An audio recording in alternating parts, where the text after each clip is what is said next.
Hi welcome back to Tasty Treasures by Rohini. ഇന്ന് നമുക്ക് നല്ല ടേസ്റ്റി ആയിട്ടുള്ള ഒരു മാങ്ങ പിക്കിൾ എങ്ങനെ തയ്യാറാക്കാൻ നോക്കാം. അതിനായിട്ട് മാങ്ങ അതേപോലെ നീളത്തിൽ കനം കുറഞ്ഞിട്ട് വേണം കേട്ടോ നുറുക്കിയെടുക്കാനായിട്ട്.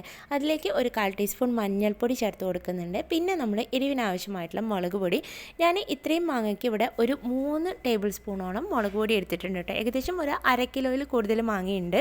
അപ്പോൾ എരിവിനനുസരിച്ചിട്ട് നിങ്ങൾക്ക് മുളക് പൊടി കൂട്ടുക കുറയ്ക്കുക ചെയ്യാം. പിന്നെ അതിലേക്ക് ഒരു 1/4 ടീസ്പൂൺ ഉലുവയുടെ പൊടി, അതേപോലെ തന്നെ കായത്തിൻ്റെ പൊടി ഒരു 1/4 ടീസ്പൂൺ, പിന്നെ വേണ്ടത് ആവശ്യത്തിന് ഉപ്പാണ്. അതിൻ്റെ കൂടെ തന്നെ കുറച്ച് ഇഞ്ചി, അതേപോലെ തന്നെ വെളുത്തുള്ളി നീളത്തിൽ അരിഞ്ഞത് കൂടി ചേർത്ത് കൊടുത്തിട്ട് നന്നായിട്ടൊന്ന് ഇളക്കി യോജിപ്പിക്കണം. നന്നായിട്ട് എല്ലാ ഭാഗത്തേക്കും ഈ പൊടികളൊക്കെ ഒന്ന് മിക്സ് ആയതിന് ശേഷം ഒരു 3-4 ടേബിൾ സ്പൂൺ നല്ലെണ്ണ ചൂടാക്കിയിട്ട് അതിൽ കുറച്ച് കടുകും കറിവേപ്പിലയും വറുത്തിട്ട് ഇതിലേക്ക് ചേർത്ത് കൊടുക്കാം. അതിൻ്റെ കൂടെ തന്നെ ഒരു 2 ടേബിൾ സ്പൂണോളം വിനാഗിരി കൂടി ചേർത്ത് കൊടുത്തിട്ട് നന്നായിട്ടൊന്ന് ഇളക്കി യോജിപ്പിച്ച് വെക്കണം. ഇനി ഇങ്ങനെ ഇളക്കിയതിന് ശേഷം നമ്മൾ ഒരു ദിവസം ഒന്ന് പുറത്ത് വയ്ക്കാം കേട്ടോ. അതിന് ശേഷം മാത്രം ഫ്രിഡ്ജിൽ വെച്ചിട്ട് സൂക്ഷിച്ചാൽ മതി. അപ്പോൾ ഒരു ദിവസം പുറത്ത് വയ്ക്കുമ്പോൾ എന്ന് വെച്ചാൽ ഈ പൊടികളും ഉപ്പൊക്കെ ഇതിൽ നന്നായിട്ട് പിടിച്ചു കിട്ടും. അപ്പോൾ എല്ലാവരും ഒന്ന് ട്രൈ ചെയ്ത് നോക്കൂ. വീഡിയോ ഇഷ്ടമായി ലൈക്ക് ചെയ്യാനും ഷെയർ ചെയ്യാനും, ചാനൽ ആദ്യമായിട്ടാണ് കാണുന്നതെങ്കിൽ സബ്സ്ക്രൈബ് ചെയ്യാനും മറക്കരുത് കേട്ടോ.